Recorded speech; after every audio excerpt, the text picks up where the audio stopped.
Romans and countrymen.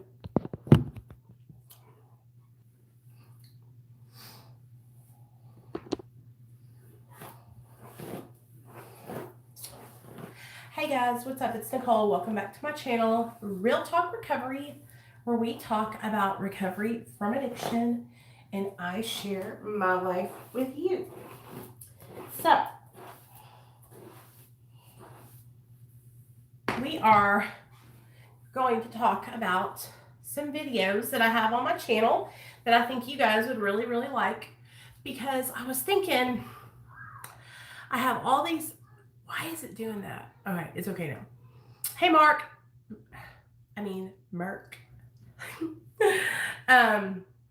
So I was asking some of my people about what they thought I should do. Hey, Deidre, about all the videos that I have that you guys probably haven't seen. And I was like, you know what? I'm going to make a video and let you guys know about all the playlists I have on my channel. And I'm going to list them in the comment section, okay, of this video. And I'm going to tell you guys about them right now, okay?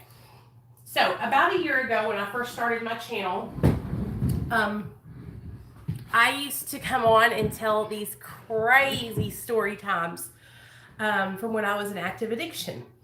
And a lot of them are like really crazy. You know, just stuff that we do when we're out there in them streets. And I have one playlist that has 3 or 4 videos on it, and it's actually what does blank feel like. So what it is it's me sharing my personal experience on what certain drugs and how they affected me and how they felt. And so that playlist is like real short. It's only got, I think I put Roxy's on there, Xanax, and methamphetamine. So I need to do a couple other videos to fill that playlist up. But there's that playlist. Then there's my crazy active addiction story time playlist. Now that playlist has a bunch of stuff on it because I used to tell all these stories about when I was in active addiction. A lot of them I've told, you know, and I've probably told them more than once because they're so crazy and they're so far back on my list of videos that I don't remember if I've told them or not. So what I'm going to do is I'm going to tell you guys, I want you guys to check out the active addiction playlist, the what does blank feel like playlist. And then I also have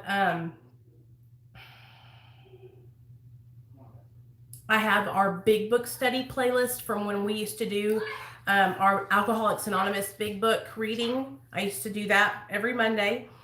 I have a bunch of different stuff on there, but I wanted to tell you guys about it because I don't know if a lot of you guys, oh yeah, and then my I have a prison playlist of prison stories, and the prison stories I have are actually hilarious. So I just wanted to tell you guys about them so that way you guys could go check them out.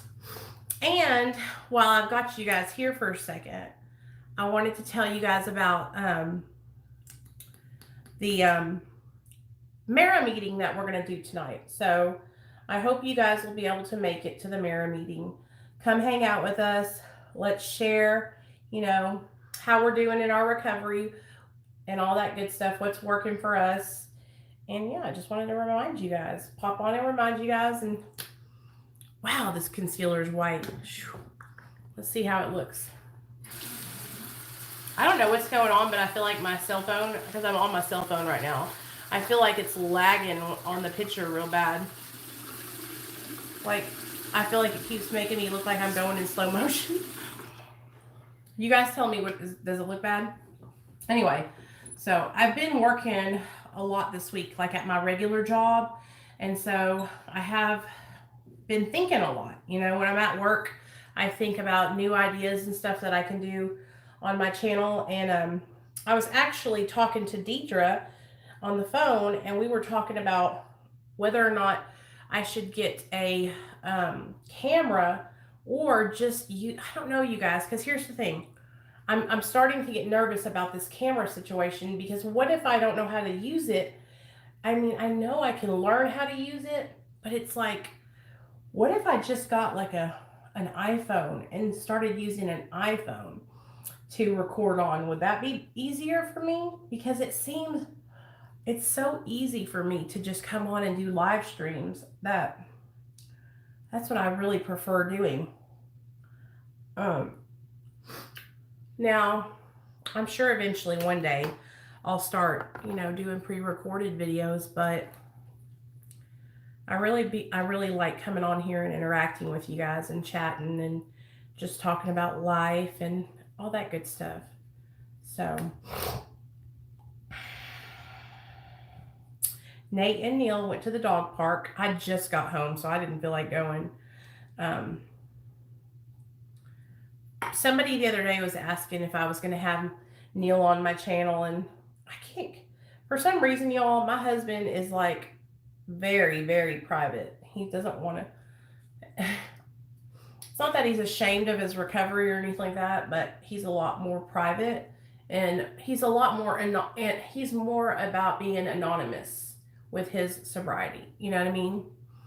What's up, Josh? How you doing, bud? Hey, Josh, thank you so much. I know, right? I need a camera. Thank you so much for your positive words the other day whenever I was all upset on that one video. I really appreciate it, man. I was just having a really bad day that day, and I worked so hard on not letting people's negativity affect me, like trolls and stuff. But every now and then, it starts to get to me, especially after it's been going on for so long. It really bothers me. And so, luckily, that person, I think they saw the video and they took their videos down. So hopefully they'll just stick to doing that and just, leave me alone, and I don't bother them. They don't bother me. That's all we're supposed to be doing. I mean, there's no reason to. Here's the thing, like YouTube doesn't do anything about people like harassing you or trolling you. And so, like, I could report somebody who makes videos over and over and over again about me, but YouTube is just now starting to crack down on creator to creator harassment. And so if a person is making video after video after video about another creator and it's in a malicious way, then that person's channel can get taken down. So I think a lot's going to change now that YouTube has these new policies that they're implementing. But for the time being, there's nothing I can do. So I just try to ignore it. And I want you guys to, you guys do the same. Like, don't let anybody bring you down, and don't let negativity, keep you sick, because that's all it is. It's for us, for alcoholics and addicts like us, y'all know what the deal is. Resentments are the number one offender. So if I'm going around carrying resentment in my heart and I'm all angry all the time about some people who are making videos about me, then what's going to happen is that keeps me in a negative headspace, and that holds me back from being able to get to recover it, fully. If I'm holding on to hatred and resentment in my heart, one, I'm not practicing, what I'm being taught in my recovery. And so I got to remember that hurt people, and, I can't afford to hold on to hatred, because I'll relapse over that shit, Have you guys ever heard of this? Listen to this. Hey, Crystal, have you guys ever heard of this? Hungry, angry, lonely, tired. HALT. Hungry, angry, lonely, tired. So I wanted to tell you guys, what I'm going to start working on in my Patreon is relapse prevention videos, and we're going to just really buckle down and focus on relapse prevention and self-care. And so I wanted to come over here and share with you guys some of the stuff that I've learned over the years from different rehabs. Yes, girl, halt. So whenever you're, okay, so for us addicts and alcoholics, whenever we are experiencing hungry, angry, lonely, or tired, we need to pause and we need to either eat, take a chill pill, relax, breathe, do some meditation, take a nap, because those feelings a lot of the times are feelings that can lead us to making bad decisions, bad choices. And so when we're feeling those hungry, angry, or lonely, or tired, we need to take care of that problem and then move on, you know? So these are all things that I learned. Man, I'm telling you what, you guys, going in and out of different rehabs, like I learned a lot of stuff over those 10 years of going back and forth in between treatment.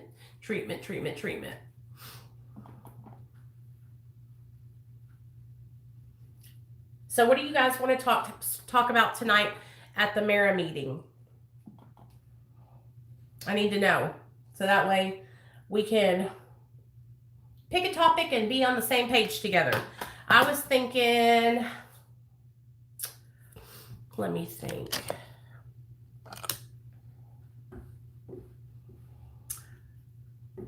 I know for me, as somebody who's been on Suboxone, it's easy for me to get caught up in comparing my recovery to other people's recovery, especially other people that are on maintenance.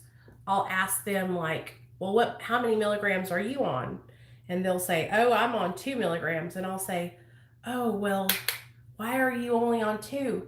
And I'll automatically start thinking in my mind, like, if I was on, maybe I should be on 2, or maybe I should be tapering faster. You know what I mean? And so a lot of the times, whenever I find people that are like tapering, I won't watch their videos. I mean, I'll support them and I'll like message them and let them know I'm thinking about them. But I don't like watch their tapering videos because I don't want to catch myself. You know what I mean? Dealing with people who aren't in recovery and don't respect medically assisted treatment. Okay, I think that's a good topic, Merc. Okay, so like people that you don't know in real life, like on the internet, or family members, because I know one lady that she's been following my channel for a really long time, and her husband like does not understand, and he like keeps on pressuring her to get off of maintenance medication. You know, and a lot of people, and I'm going to give you guys a point of view from the way I know a lot of people look at it. A lot of people look at it like this. They think because you're on maintenance that you're just not ready to be sober. All right? They think that because you're on maintenance, you're not ready to be sober, and that you're just using Suboxone or methadone because you're taking the easy way out, because you're not ready, right? I know this because, first of all, I have friends who think it. They don't say it to me anymore, but I know that they think it. Hey, Misty.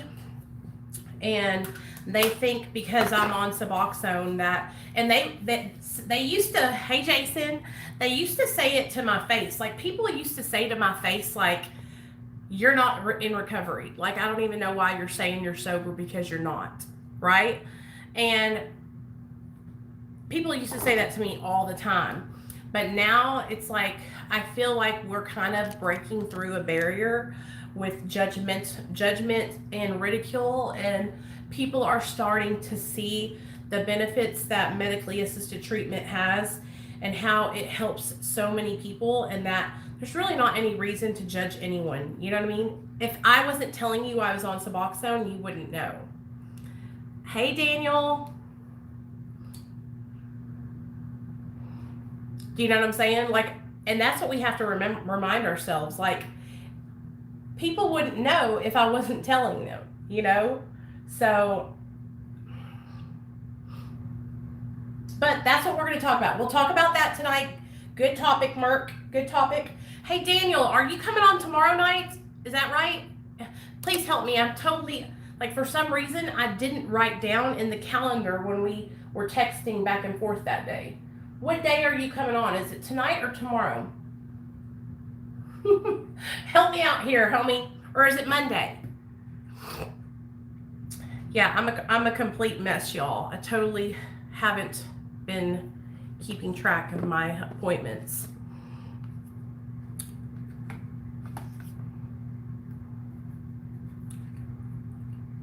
Tomorrow night. Okay, Daniel. Gotcha. I relapsed last Thanksgiving. This Thanksgiving, I was aware of triggers, so I made it. Yay, Jason. I'm so proud of you. Good job. I knew you could do it. I knew you could do it. Okay, so tomorrow night, you guys, we got Daniel coming on. Oh, well, there you go. Well, you know what, Daniel? A lot of times, because I see you here, I think that I talk to you, and I'm like, you know how that goes. I'll tell you this much. I've been working a lot of hours at my regular job, you guys, and I got my check today. It went into my deposit, and my husband texted me, and he was like, I'm so proud of you. Like, you've been working a good amount of hours. Extremism seems to be a big problem with addiction and addicts. The people are extremists. It's either Westboro Baptist Church types holy, total nothing, or it's full-blown laying in a ditch fucked up. Right. It's black or white. And with addiction and recovery, it's not black or white. Great topic, as I just took my notes. Screw the rest. Sup, Daniel? Hey, hi, Steppa. So, okay, we'll talk about that. And then also what we'll do, what to do when you're connect. Tony, what did you say? Tony, put it back. I didn't see it.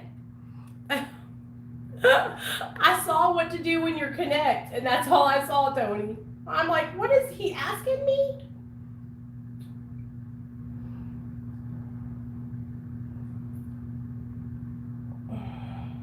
So did you guys, okay, so for those of you that are just coming on, I have a bunch of playlists that I put together of videos that I know you guys have not seen yet, okay? I know you guys haven't seen. Coney Kennedy. Tony Kennedy.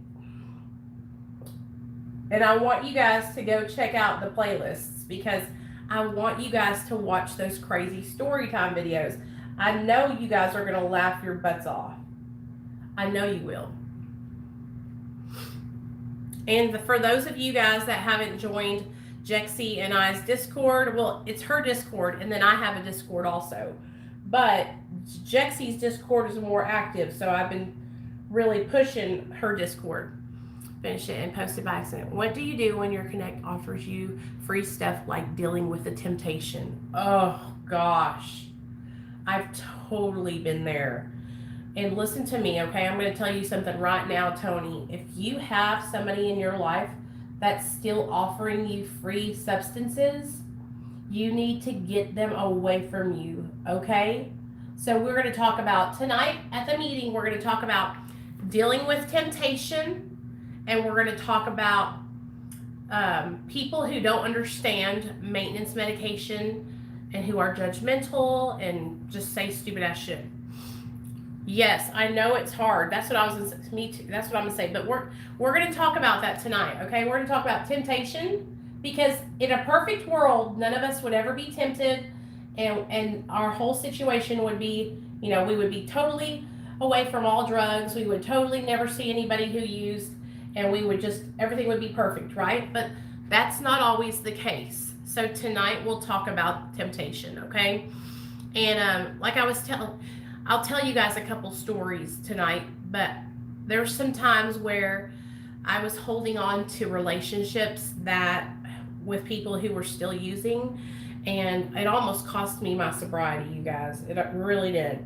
And so even being on maintenance medication, I was tempted to use other drugs, not just opiates.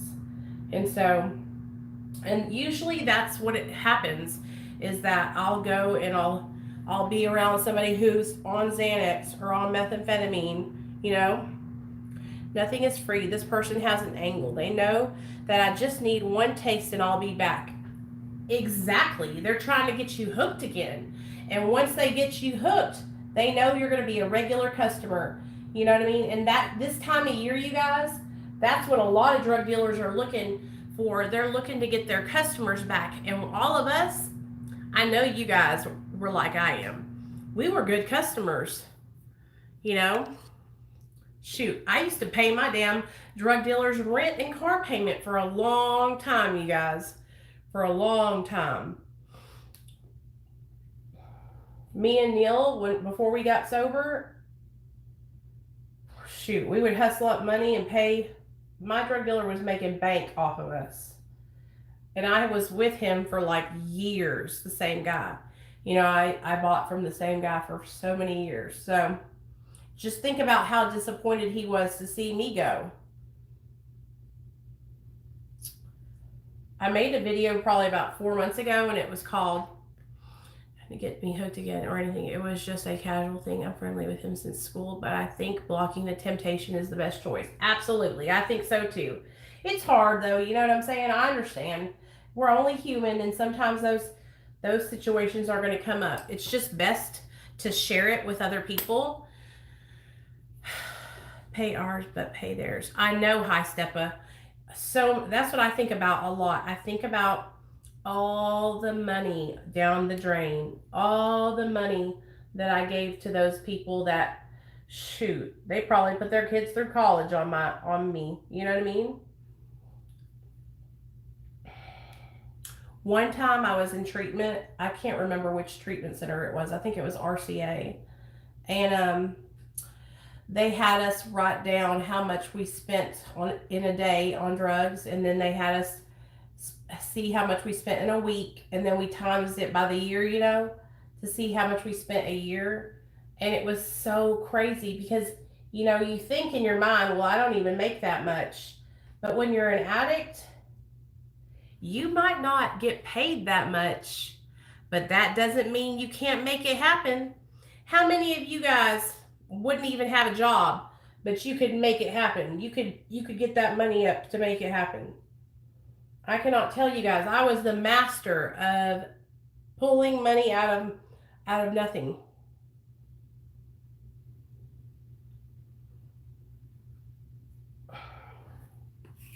I knew a guy that sold his child's food stamps for 50 cents on the dollar.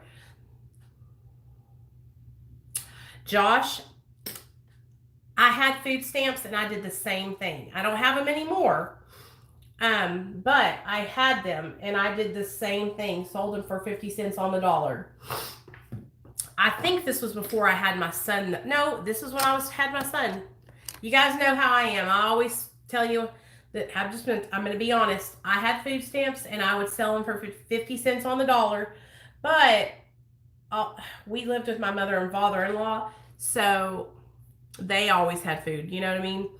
But I was hustling, selling them things and getting money and going and buying drugs with it. And you know what? That's what makes it bad for other people, you know, because there's other people who really need food stamps.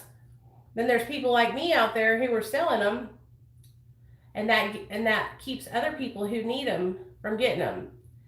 And I know that, and I feel bad for doing that now. I think about that kind of stuff a lot, and I know that, you know, I'm glad that I'm not doing that anymore, and that my life has changed now, and I've turned over a new leaf, and all of us have, you know.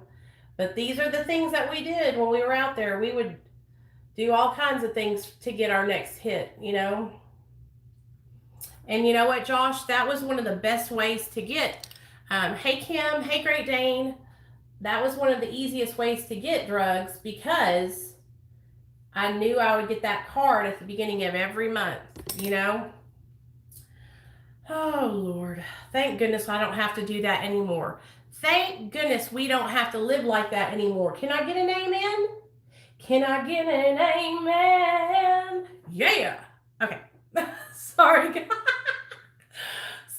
I literally crack myself up. Do y'all know that? Hey, Khaleesi. Hey, Kim. What are you doing, girl? So how's everybody's day doing? Is everybody doing all right? Amen. That's what I'm talking about. Money wasn't necessary always. Sometimes I just push up on a weaker links in the chain. Yes. Yes. Josh. Daniel. Every year they hand out paper bags with a piece of paper on them that says, fill the bags for the local food bank. Yeah. Now listen, okay, Josh, now I'm going to tell you the other side of that. Now there was a time where I had to go to the local food bank because I didn't even have food to eat. So I've been on both sides of the spectrum. I've been to where I was taken advantage of and I was doing, addict things, taking advantage of the system. And then I've also been where I was just destitute. Like I didn't have a pot to piss in, you guys. It was horrible. It was horrible. And when that happens, you guys, it's like you feel like just worthless. And that's how I felt, and losing my son was the big turning point for me. It really opened my eyes to change. And so I look back on that time and I believe me, I don't want it to ever happen again. But I realize now that I'm sober and I'm living my life right, that if that hadn't happened, you guys, I might not be here with you right now, sharing all this stuff and talking with you guys. Because, there are more dopers at the food banks than there are truly needy. That's true, Josh. I'm sure that's true. Yes. That's how it was for us, or for me. My husband never had to do any of that kind of stuff. He was just, he always had his mom and dad to stay with them, and they would always help him bounce back. Now, my parents, my mom and dad, they kicked me out right away, you guys. Like, as soon as they realized that I was out there and I was doing all this stuff, they kicked me to the curb real quick. Okay. I love chatting with you guys. I really have been enjoying just chatting and talking with everybody and getting to know each and every one of you. Some of you guys I'm getting to know, like, you'll call me and we get to talk, and I just love that. I love it.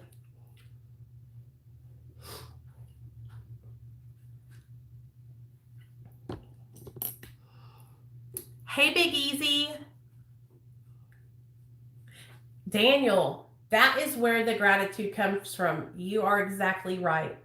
Because I don't know if I could truly understand if I hadn't been homeless, without food, losing my son. Do you know what I'm saying? Like, I don't know if I would be as grateful as I am now. Was their decision to kick you out the right or the wrong thing? Great Dane, let's talk about that. Good question, Great Dane. Good question.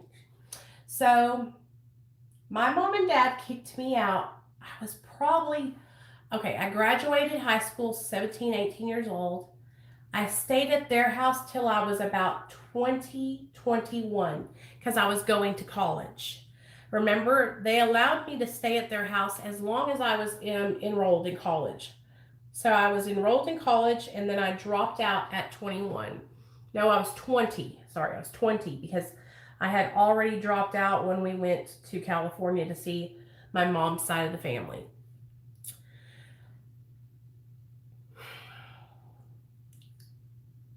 My mom and dad couldn't take it, you guys.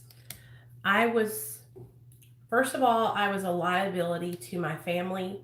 I would come in and I would steal from my parents. I would steal out of my dad's wallet.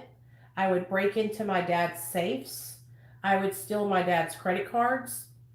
My dad had these little safes all in his room that they were filled, you guys, with all kinds of money. And I don't mean like $100 bills. I mean like my dad would put quarters, dimes, nickels, pennies in these little safes that had little scent, thingies at the top. I love chatting with this community too. So much experience and wisdom and totally non-judgmental.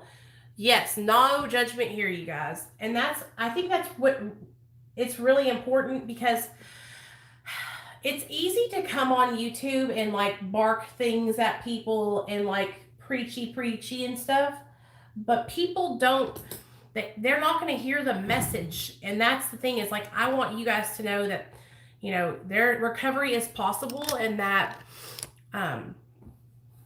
I learned this the hard way though, because when I first started my channel, I was just very bam, bam, bam, bam, bam.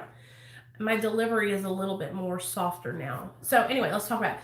Mom and Dad kicked me out because I dropped out of college, and they were like, you aren't going to college, so you have to get out. And so, honestly, Great Dane, I think that they thought if they kicked me out that I would hit rock bottom quicker, and then I would get sober quicker. But me being the resourceful person that I am, I found a way to stay out on my own and to make my own way. And so I just continued my addiction. And so, but honestly, what they did was the right thing to do. My mom and dad were ill. My dad was physically ill from watching me commit suicide with drugs. It was breaking my dad's heart, you guys. You guys see how I wear my heart on my sleeve, and how, emotionally in touch with my feelings I am. Imagine my dad. That's what my dad is like. My dad is very in touch with his feelings, and he would show that. And he was getting ill because he was watching me die. And I was putting my nephew, who was very little at the time, I think he was like 2 or 3, I was putting my nephew in danger by being around there, because I would leave my syringes in the bathroom, and I would just do really irresponsible things. Thanks, Great Dane. And that was something that I always continued to do, was be very irresponsible. And so I think my parents made the right decision for our family, because I needed a wake-up call. And I needed to realize that if this was the life that I was going to choose to live, that they didn't support it. You know what I'm saying?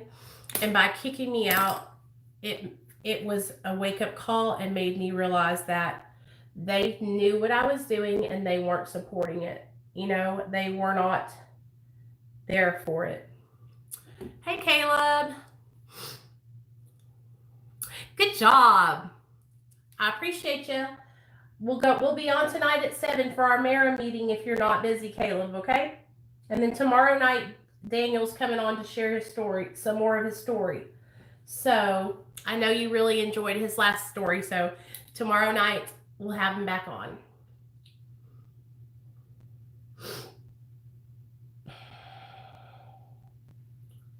Did I introduce my dad to the group, and did you miss it?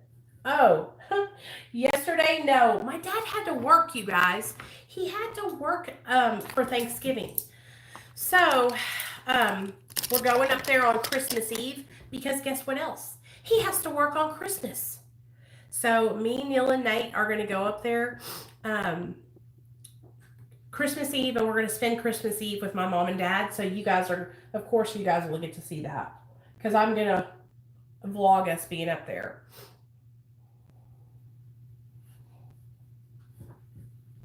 Daniel, I cannot wait for you to meet my dad. Like, you are going to be he's the bomb. He's such an amazing person.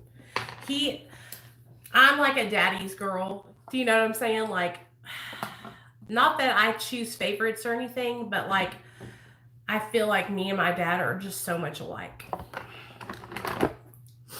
So yeah, it was the right thing to do, Great Dane, for my family. Did it make me get sober any quicker? No. I stayed out and stayed out and stayed out and stayed out. Stayed out for a long time. sometimes that's how it happens. You know, sometimes we don't come right back. And if we're by the grace of God, my higher power, I made it back alive, you know. But here's the thing, you guys, lots of people don't make it back alive. And so that is why like that's why I'm such a big advocate for maintenance medication and a non-judgmental meeting space, because the hope for everyone is that they'll find recovery, you know, while they're here. But if I'm too busy judging them and telling them how it has to be, then guess what? They're not even going to make it there, you guys. And so I remained honest, open-minded, because I know that that's what works. And I've seen so many people find recovery because of the non-judgment, okay? A lot of people would say, oh, you're just being a baby. You're just being a snowflake, or whatever they say. That's not what it is. It's called being, first of all, it doesn't cost anything to be kind to somebody, all right? And just because you got sober a certain way doesn't make it the end all be all, right? And also, if you're truly working a program of recovery, then you're going to love that addict and love them and be there for them and support whatever decision they make to help them have a better life. You know, I've seen too many people get pushed out of places because of people that are judgmental. If you have an opinion on something and it's not what someone else is doing, remember, that's just your opinion, you know? And it doesn't mean that because it's your opinion, that it's the right opinion, right? It's just that. It's an opinion. You know, there's a lot of times that I don't agree with stuff and I just keep my mouth shut. You know why? Because it's my opinion. And I would rather keep my mouth shut and avoid hurting someone than to open my mouth and say something that could possibly push someone away from finding what works for them. You know, it's just better that way. And people have to understand that, you know, in this day and age, in 2019, almost 2020, you know, there isn't just one way to recover, and we all have a different pathway, you know? So, anyway, I'm going to jump off here because you know me, I'll stay on here for a whole hour and then I won't have anything to talk about tonight. So we'll do the mirror meeting. We'll talk about temptation. We'll talk about judgment and all that good stuff, okay? Don't say it at all. Oh, Daniel. I look up to him too. I'll see you guys tonight at 7 p.m. Central Standard Time. I love you guys so much. Thank you for being here. Thank you for being a part of my recovery. And I'll see you guys tonight.